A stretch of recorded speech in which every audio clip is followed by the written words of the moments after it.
ఓం నమో భగవతే శ్రీరమణాయ. అందరికీ నమస్కారం అండి. ఇవాళ టాపిక్ వచ్చేసి మా ఆయనకి నాకు ఒక ఆలోచించుకుంటూ ఇలా మాట్లాడుకుంటూ ఉంటామన్నమాట.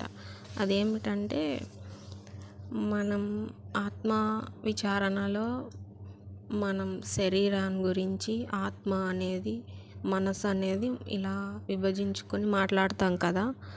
అలా మేము ఈ టాపిక్ మీద అంటే శరీరానికి ఏదైనా బాధ వస్తే ఎలా అది నొప్పి అనేది ఒకటి ఉంటుంది కదా, దానికి ఎలా మనం అనేది మాట్లాడుకునే ఒక టాపిక్. అది మాట్లాడుతూ ఉంటే అర్థమవుతుంది మీకు. ఇప్పుడు మనం ఉదాహరణకి ఆత్మనే మనము, శరీరం అనేది మనం కాదు అని చెప్పుకుంటాం కదా.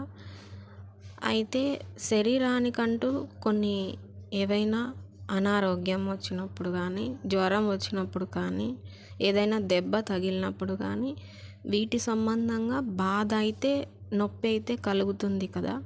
ఫుల్ వీడియో లింక్ కింద ఉంటుంది, లింక్ క్లిక్ చేసి చూడండి. ధన్యవాదాలు.